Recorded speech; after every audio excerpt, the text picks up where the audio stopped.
ये कार्यक्रम सत्य घटनाओं से प्रेरित है। जिनके साथ ये घटनाएं घटी उसकी वास्तविकता उन्हीं तक सीमित है। भूत प्रेतों और असामान्य विषयों के होने पर चैनल कोई दावा नहीं करता और न ही प्रोत्साहन करता है।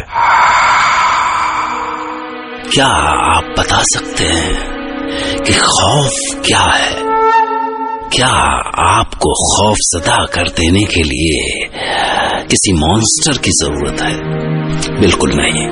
यकीन कीजिए कि आप किसी बहुत छोटी और बहुत मामूली दिखने वाली चीज से भी दहशत में आ सकते हैं।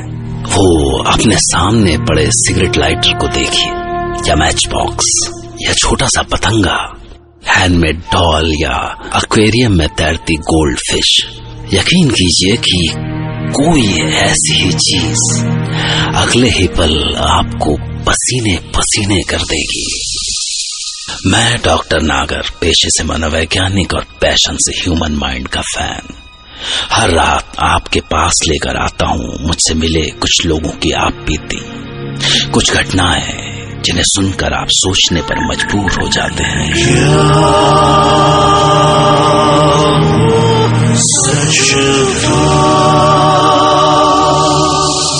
आज की कहानी की वेस्ट फ्लोरिडा की है, जहां मैं सुमंतुरे को अपने साथ लेकर गया और वहां उन्होंने एंडी हॉल से मुलाकात की।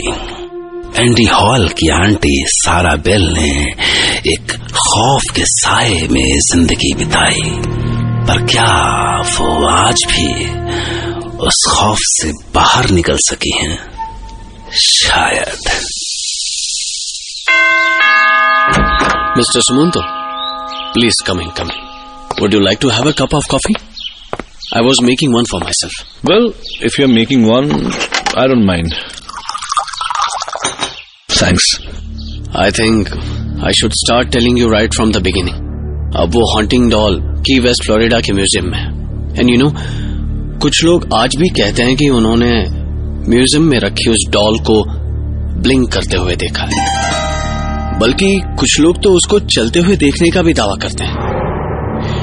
एक्चुअली ये सब बहुत पहले शुरू हुआ था, बैक इन 1897। यहाँ की वेस्ट में एक ऑटो फैमिली रहती थी।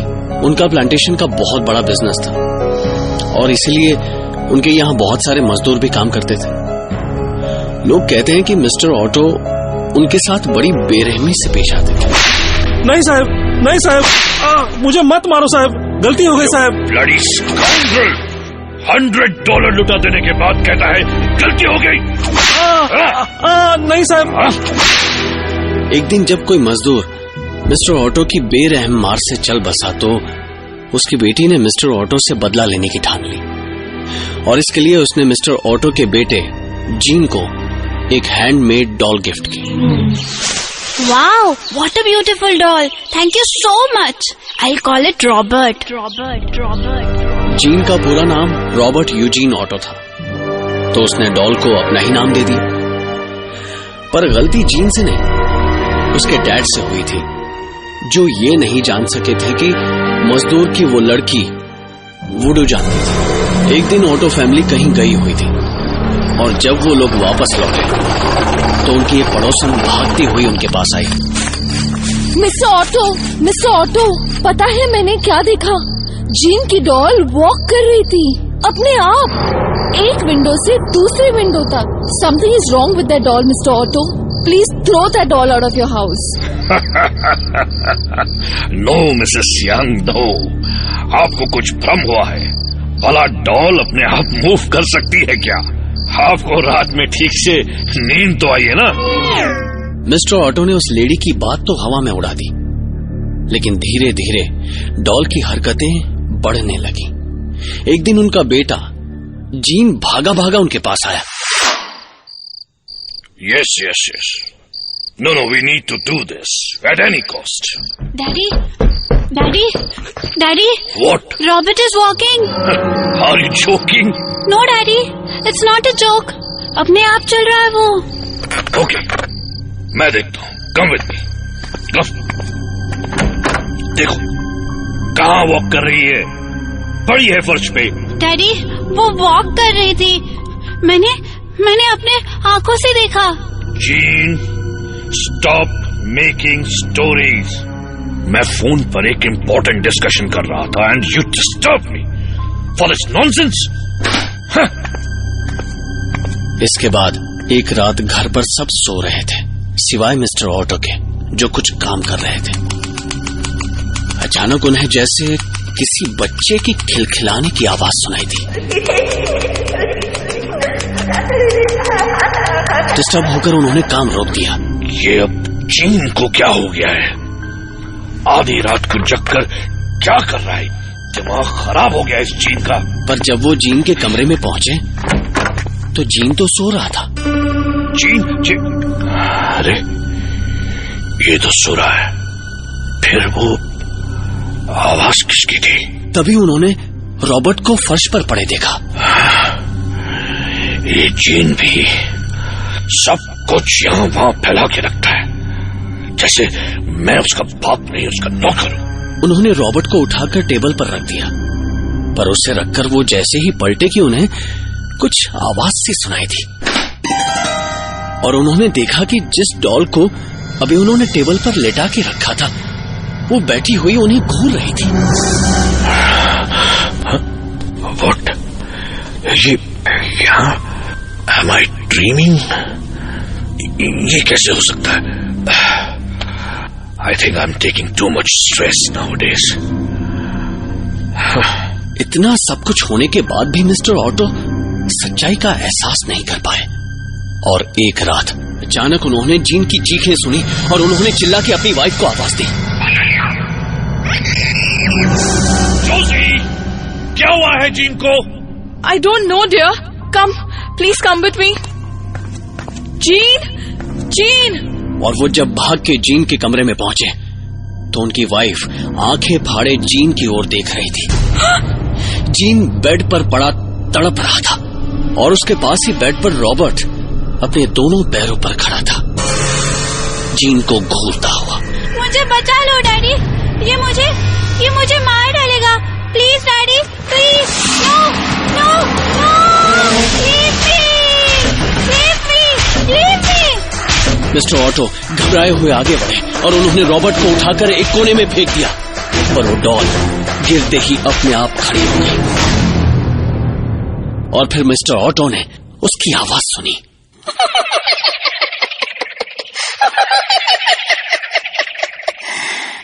Jean will cry, Jean will die, Jean will cry, Jean will die, Jean will cry, Jean will die.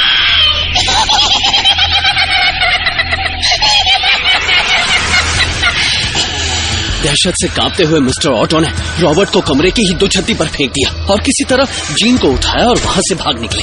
वो जान गए थे कि रॉबर्ट कोई डॉल नहीं, उनके बेटे की मौत की आहट है और अगली सुबह ही वो हमेशा के लिए उस इलाके को छोड़कर चले गए। रॉबर्ट सालों तक उसी दो छत्ती पर पड़ा रहा। इसके बाद उस घर को ऑटो फैमिली ने गेस्ट हाउस बना दिया, पर कोई भी गेस्ट जब रॉबर्ट के खिलखिलाने की आवाज सुनता या उसे दुछत्ती पर इधर से उधर चलता देखता तो भाग खड़ा होता और इस तरह धीरे धीरे ऑटो फैमिली के गेस्ट्स ने भी वहां जाना बंद कर दिया। बरसों बाद 1972 में जीन ऑटो की डेथ के बाद वो प्रॉपर्टी मेरे ग्रैंडफादर मिस्टर एल्विन बेल ने खरीद ली, जिनकी वाइफ थी एमा बेल और बेटी सारा बेल। वो प्रॉपर्टी खरीदकर बेल फैमिली वहीं रहने लगी। तब मेरी आंटी यानी सारा बेल बहुत छोटी थी, यही कोई 8-10 साल की। उन्हें भी जीन वाला ही कमरा मिला जिसके दुछत्ती पर वो डॉल यानी रॉबर्ट अभी भी पड़ा था। कुछ दिन सब कुछ शांत रहा। फिर एक दिन आंटी सारा की नजर रॉबर्ट पर पड़ी। वैसे भी उन्हें डॉल्स बहुत पसंद थी, तो रॉबर्ट उन्हें बहुत अच्छा लगा और उन्होंने अपने फादर एल्विन बेल से कहकर उसे नीचे उतरवा लिया। अब रॉबर्ट उनके डॉल कलेक्शन का एक हिस्सा था, जिसे उन्होंने दिन भर खेला और रात को अच्छे बच्चों की तरह संभाल के उसे दूसरी डॉल्स के साथ ग्लास क्लोजेट में बंद कर दिया। रॉबर्ट, अब से तुम मेरी best friend, okay? Promise?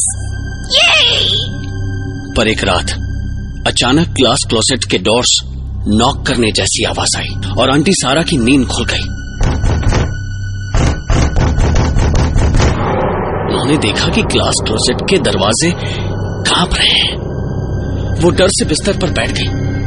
Robert closet के अंदर से ग्लास डोर्स को नॉक कर रहा था। ये आवाज कहाँ से आ रही है? जैसे वो धीरे धीरे डेस्परेट होता जा रहा था, उसके नॉक्स की आवाज तेज होती जा रही थी और कुछ ही देर में ग्लास टूटकर बिखर गया। डैडी! उनकी आवाज से उनकी मॉम और डैड भागे भागे अंदर आ गए। क्या हुआ सारा? क्या हुआ मेरे बच्चे? सारा, सारा, what happened, सारा? वो देखो। उन्होंने फर्श पर बिखरे हुए कांच के बीच खड़े हुए रॉबर्ट की ओर इशारा किया और जब मॉम और डैड ने उस ओर देखा तो बिखरे हुए कांच के टुकड़ों के बीच खड़े रॉबर्ट के चेहरे पर खरोंचों के निशान थे जिनसे खून बह रहा था। और तब तो उनकी आंखें फैल गई जब रॉबर्ट सिसकते हुए उनकी ओर बढ़ा।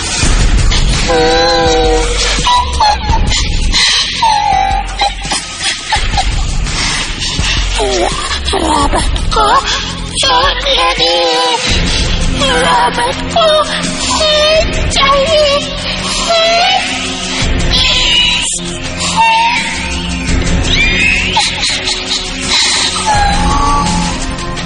फर्श पर खून से सने रॉबर्ट के पैरों के निशान बन रहे थे। Alvin, what is this? Impossible. How can this happen? अचानक उनमें न जाने कहां से हिम्मत आई और उन्होंने सारा को उठाया और एमा से कहा, Go, Emma, go, get out of here. एमा के निकलते ही वो बाहर निकले और दरवाजा बंद करके लैच कर दिया। वो तीनों बुरी तरह से कांप रहे थे। What was that, mama? उसकी बॉडी से ब्लड कैसे निकल रहा था? सारा, बेटा, तुम आज के बाद उस रूम में कभी नहीं जाओगी। Nobody will get into that room. Am I clear? No, I'll never go there, Daddy. I'll never go. सबके मन में इतना खौफ भर गया था कि उसके बाद उस कमरे की ओर जाना तो दूर, किसी ने उस ओर देखा भी नहीं। लगभग 6 महीने बीत गए और धीरे धीरे उनके अंदर का खौफ भी कम होने लगा। पर एक दिन उनकी मेड ने अनजाने में ही वो कमरा खोल दिया और बस उसी मोमेंट से वो मुसीबत फिर से लौट आई। उस दिन सुबह सुबह एल्विन किसी काम से बाहर चले गए थे और मेरी आंटी सारा और उसकी मॉम एमा ने दिन भर फिशिंग का प्रोग्राम बना लिया था। पर शाम को जब वो घर से लौटे तो सारे घर में रॉबर्ट के खून से सने पैरों के निशान थे। What's this, mama? ये इतना सारा ब्लड कहाँ से आया? ये वही है बेटा, रॉबर्ट द डॉल। और तभी सामने रॉबर्ट दिखाई दिया। उसकी खरोंचों के निशानों से भरे चेहरे पर गुस्सा था।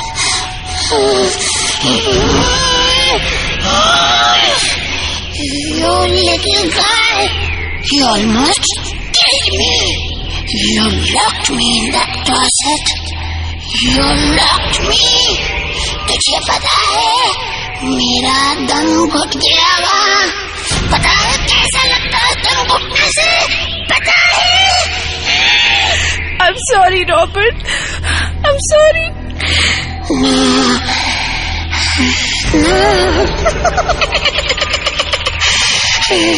I want you to feed me.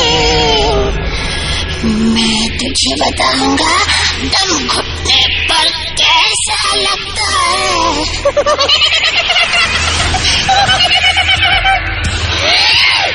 और वो उछल के सारा की गर्दन पर चढ़ गया। सारा छटपटा रही थी और वो उनका गला दबा रहा था।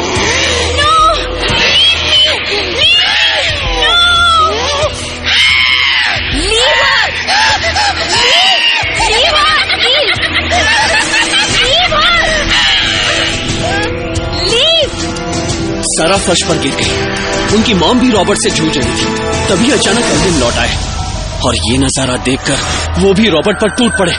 Daddy, help me, daddy, help me, daddy. उन्होंने रॉबर्ट को सारा के गले से नोचकर दूर उछाल फेंका और रॉबर्ट फिर से खड़ा हो गया। Now this little girl will remember me for life, for all her life.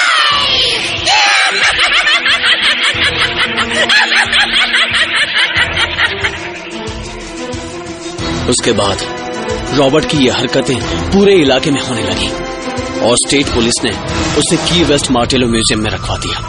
इसके बाद से सारा आंटी व्हील चेयर पर है। वो आज भी ना बोल सकती है ना सुन सकती है। आप कह सकते हैं कि वो एक जिंदा लाश है।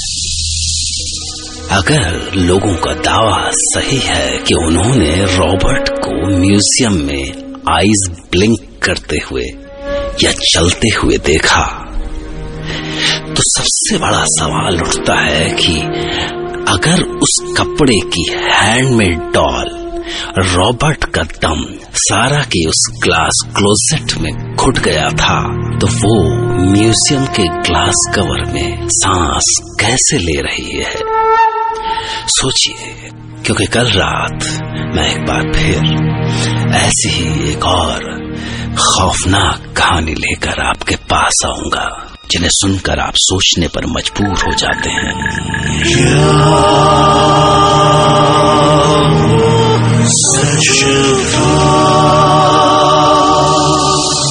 और आखिर में सामने देखे, क्या आपकी किसी ग्लास क्लोजेट में किसी डॉल का दम तो नहीं घुट रहा?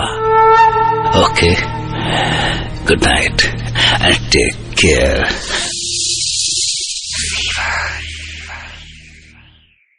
सब्सक्राइब कीजिए हमारे YouTube channel Ding Dung Dong को ऐसे ही मजेदार किस्से और कहानियाँ सुनने के लिए, और कमेंट करके बताएं ये वीडियो आपको कैसा लगा।